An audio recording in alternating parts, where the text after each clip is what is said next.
Mesdames, Messieurs, bonsoir. Au sommaire de cette édition, nous allons pouvoir suivre le quotidien d'un élève de 6e sur une journée complète, afin de découvrir ce qu'est le quotidien au collège. En effet, le passage au secondaire est un moment capital dans la vie d'un élève. Nouvel emploi du temps, nouveaux locaux et aussi nouveaux cours.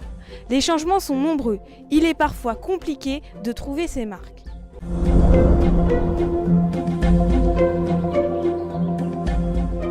Si vous commencez en première heure, vous devez être devant l'école à temps pour la première sonnerie qui retentit à 8h15. Juste avant de rejoindre votre rang attitré, il vous sera possible de ranger votre trottinette ou votre vélo dans le garage extérieur prévu à cet effet.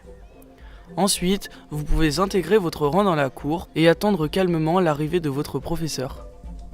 Si jamais vous arrivez en retard, présentez-vous à l'accueil pour vous signaler. Vous devrez ensuite vous rendre auprès de votre responsable de vie scolaire afin de remplir un ticket de retard. Vous rejoignez ensuite votre classe, si vous avez cours dans celle-ci, ou sinon la salle de sport, les laboratoires ou encore les salles d'art plastique, de musique ou de technologie. Le laps de temps entre la fin d'un cours et le début d'un autre s'appelle un intercours. Parfois, vous attendrez votre professeur en classe, parfois vous devrez changer de salle pour assister au cours suivant. Dans les deux cas, il est très important de rester dans le calme, que ce soit en classe ou bien dans les couloirs. Au milieu de la matinée, vous aurez une récréation qui aura lieu de 10h10 à 10h25. Lors de cette pause, vous pouvez jouer dans la cour ou alors venir au CDI.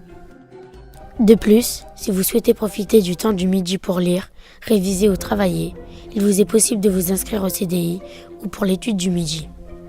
Ces deux temps se déroulent de 13h à 14h et vous ne pourrez y assister que si vous êtes inscrit lors de cette récréation. Une fois que la sonnerie retentit, vous rejoignez la cour. Comme pour le matin, vous vous remettez en rang pour attendre votre professeur. De midi 15 à 14h, c'est le temps libre du midi. Pendant cette tranche horaire, vous devez vous restaurer à la cantine, en respectant les ordres de priorité. En effet, selon les jours de la semaine, vous ne mangerez pas à la même heure. Une fois à la cantine, vous devrez vous munir de votre carte personnelle. Lors d'un repas, vous avez droit à une entrée, un plat, un produit laitier et un dessert. Si vous avez encore faim, vous pouvez redemander un peu de garniture. Une fois votre repas terminé, vous pouvez profiter de la cour, voire même vers 13h rejoindre les professeurs de sport qui animent le stade avec des activités sportives telles que le foot et le basketball.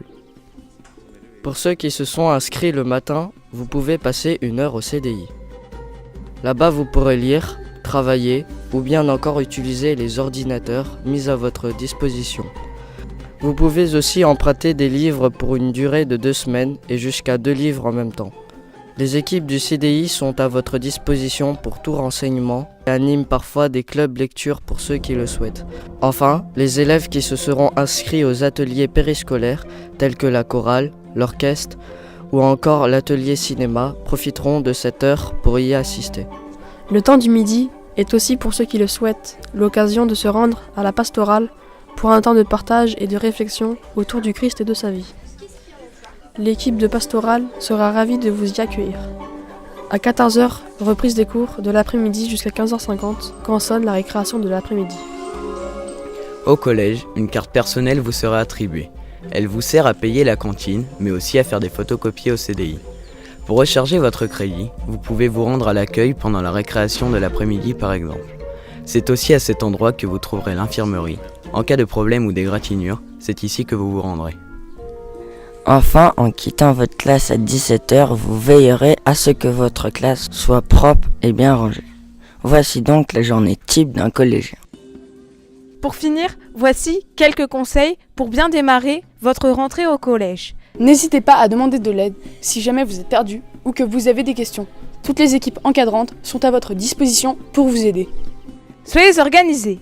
Le volume de travail est plus important qu'au premier degré, mais en suivant les conseils des professeurs et avec un peu d'organisation, vous vous en sortirez très bien. Soyez rassurés, même si l'entrée au collège peut paraître chargée et plein de changements, vous vous habituerez vite à ce nouvel environnement. Bonne rentrée à tous et bienvenue au collège!